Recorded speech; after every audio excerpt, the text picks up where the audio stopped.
So what's up mga brother? Pag-usapan natin ngayon yung top 5 na pwede mong gawing upgrade sa bago mong motor. Number 1 natin sa list ay ang brake system natin sa motor. Masyado kasi itong mahina since maliit din yung disc brake ng stock at 1 caliper lang. Mas maganda magpalit ng big disc at least 2 caliper brake.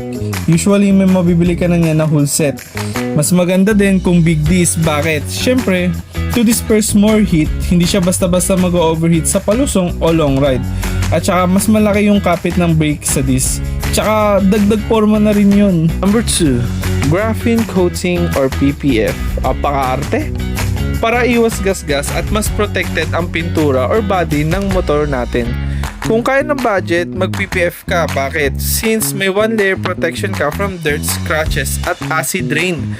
Para siya nagsisilbing malipis na plastic na kintab pa rin. Hindi mo talaga mapapansin na may plastic doon. Kapag na-scratch siya, meron ka pa rin parang 1 life sa body paint ng motor mo. Next naman is yung kung wala ka naman masyadong budget, kayang-kaya lang, ganon, graphene ka na. To protect the paint from acid rain at heat. Hindi siya ganun parang manipis lang siya.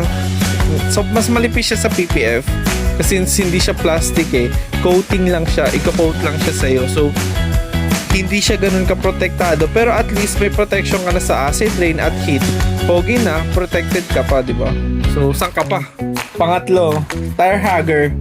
Ito naman more on sa mga practical na user tulad ko.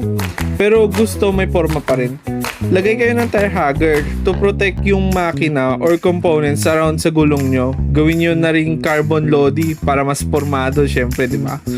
Pero usually kasi may sumasama na maliliit na bato or putik na pwedeng makasira ng components around sa gulong. Syempre, extra protection against putik, tubig at kung ano-anong sumasayo sa likod ng motor. MDL or bi-LED, yan yung pang-apat sa list natin. Syempre, para maliwanag ang buhay. Este yung daanan pala, ang hina kasi ng stock na ilaw sa mga motor, parang walang kwenta ewan ko ba? Pero syempre, if may budget kayo, go for bi-LED. May forma na, malakas pa. Pero huwag kalimutan magpalagay ng back to stock kasi enforcer is waving. Syempre, dagdag gastos na naman yan pag walang stock, brother. So, yun. Pero kung wala naman kayo masyadong budget, go for MDL. Easy to install, easy to use. Kahit yata sa ang shop pwede ka magpa-install ng MDL Syempre, wala na rin tong huli. Basta tama yung peso na lalagyan. Huwag sa shock, huwag sa gumagalaw. Dun muna sa body. Okay? Last, but definitely not the least, good quality tires. Kung kaya naman ng budget, magpalit na kayo ng gulong agad. Syempre, ewan ko ba? Ang dulas ng stock kasi nilalagyan pa yun ng wax para maganda tingnan. Para ito piliin mo, ganda kintab galon. So yun, ang dulas ng stock. Yung iba naman, hindi. Pero ewan ko, depende bakit kailangan magpalit? Siyempre, para kampante ka sa gulong mo. Yung confidence, andun na andun, babangking ka talaga kada barangay Pero, yun nga, palit na kayo gulong na prefer brand nyo. Kahit gaano kaganda ang motor, kung pangit kapit ng gulong nyo, good luck talaga, brother. Talagang pupulutin ka talaga sa gilid. So, yun ang top 5 na dapat unahing upgrade sa motor natin, no? So, based on my experience lamang yun.